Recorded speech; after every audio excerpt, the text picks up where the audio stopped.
podcast, le blog du triathlète.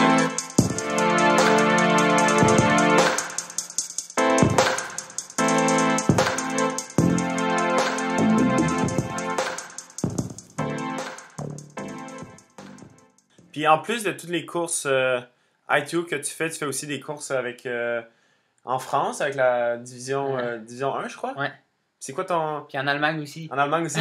Donc, tu peux aussi expliquer, les gens ne connaissent pas vraiment ça, ce système-là un peu. C'est un peu comme la Ligue nationale, mais de triathlon un peu en France. Ouais, c'est vraiment intéressant. Ouais. Ben, dans le fond, c'est 16 clubs.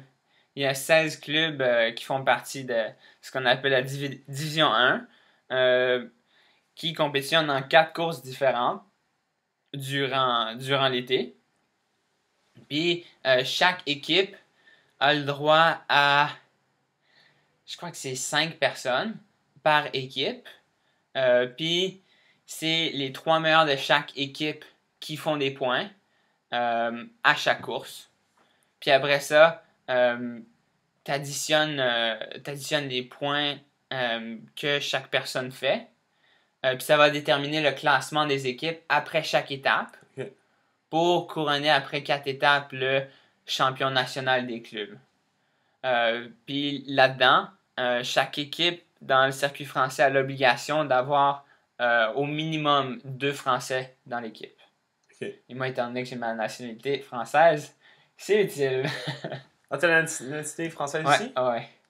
Puis aussi, dans le fond, c'est comme certains triathlètes qui font partie des équipes, ils ont un salaire aussi un peu. C'est comme un peu leur travail un peu. Ils sont payés par l'équipe, puis les billets d'avion, tout ça, sont tous fournis. Ouais, ben c'est ça qui est génial à propos du circuit français.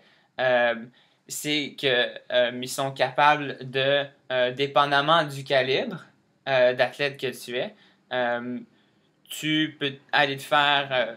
généralement, ils sont capables de payer les billets d'avion pour te déplacer aux courses et les frais reliés à la course.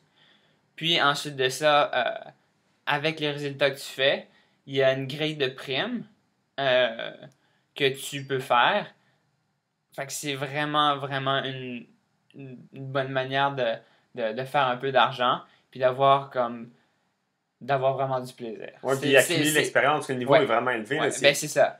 En plus, je pense qu'il y a plus de participants au terrain de départ que dans une Coupe du Monde, non? C'est comme même plus que 60, non? Ben oui, souvent il y a 80 personnes, puis au championnat français, il peut y avoir jusqu'à... On a déjà eu 110 personnes. Wow. Donc ça fait beaucoup de monde. Ça fait des gros pelotons, ça. C'est ça, c'est quand même... C'est la bonne expérience, avec un petit peu moins de pression.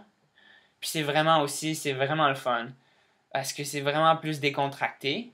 Puis t'es avec une équipe, puis là tu cours pour l'équipe. Fait que c'est vraiment pas... c'est vraiment un effort d'équipe. Que là, tu peux aider tes coéquipiers, te placer avec tes coéquipiers dans le groupe, en natation. Donc là, vraiment des tactiques que tu peux faire.